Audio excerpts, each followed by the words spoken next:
Bismillahirrahmanirrahim. Assalamualaikum warahmatullahi wabarakatuh. Salam perubahan.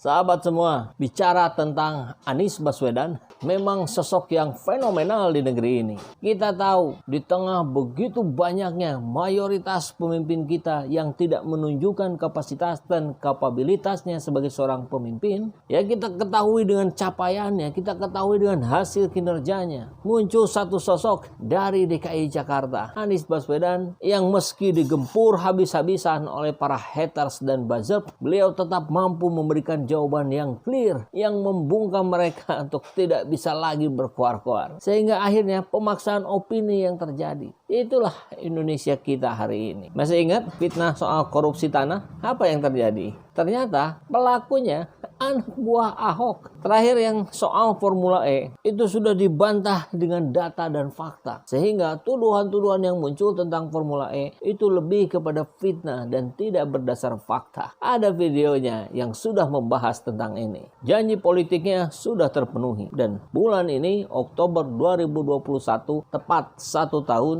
menjelang akhir periode kepemimpinan Anies Baswedan di Jakarta. Di Oktober 2022 Anies selesai menjabat sebagai gubernur Jakarta. Tuntas, insya Allah. Dan tentunya di tengah-tengah begitu gencarnya para capres yang lain, kita sebutlah Puan Maharani, Airlangga Hartarto, Muhaimin Iskandar, siapa lagi? Ganjar Pranowo barangkali termasuk. Begitu gencarnya mereka melakukan pencitraan, baik dengan baliho-baliho, dengan pembuatan kaos dan sebagainya. Tapi Anies, saya tidak melihat pergerakan dari pihak Anies Baswedan. Nggak bikin baliho, nggak bikin kaos. Ini kemudian menjadi greget bagi para netizen, rakyat jelata yang kemudian berharap Anies Baswedan mau dicalonkan sebagai presiden di 2024 nanti. Anies yang tanpa parpol, tidak masuk partai politik, dapat dukungan yang begitu luas dari masyarakat. Itulah yang membuat saya menjadi greget hari ini. Sekitar 100 video saya buat untuk menginformasikan kepada sahabat semua apa saja yang telah dilakukan Anies Baswedan. Apa saja fitnah-fitnah yang menerpa beliau. Bagaimana kelakuan orang-orang yang membenci beliau dengan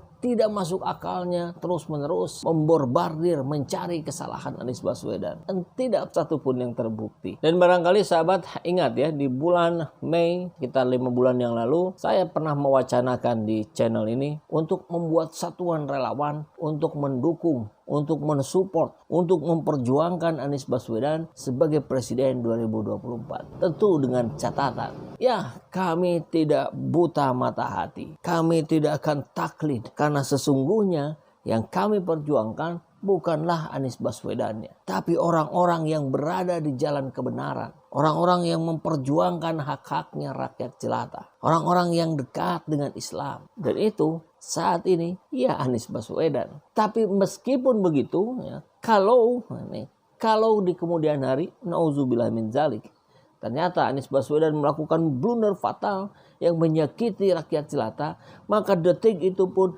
saya dan kami akan cabut dukungan itu. Setuju ya sahabat semua? Ya dulu sudah kita sebut namanya komandan. Komando menangkan Anies Baswedan. Salamnya siap komandan. Artinya siap memenangkan Anies Baswedan. Ya tempo hari juga kami wacanakan dalam bentuk voting ya.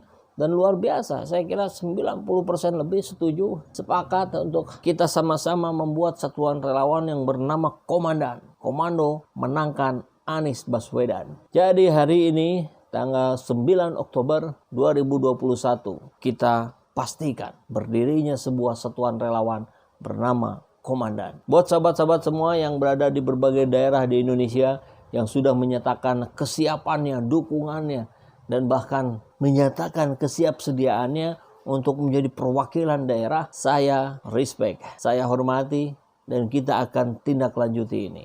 Tentu, karena ini kita siarkan secara umum, maka budget pun menonton, para haters pun menonton, bahkan nanti akan ada penyusup-penyusup masuk. Itu tidak bisa kita pungkiri. Tapi kita punya suatu cara yang jelas tidak akan kita kasih tahu di publik. Kita akan punya langkah-langkah yang sistematis, kita akan punya strategi-strategi bagaimana memperkuat komposisi di komandan ini agar mampu menopang Anies Baswedan untuk menjadi calon presiden yang terpilih nanti. Insya Allah. Dan bagi sahabat semua dimanapun berada, baik di dalam negeri maupun di luar negeri, yang tertarik, yang berminat, yang sejalan dengan pikiran-pikiran kita, silahkan kontak di nomor ini untuk kita kemudian data dan kita akan lakukan konsolidasi secepatnya. Allahu Akbar.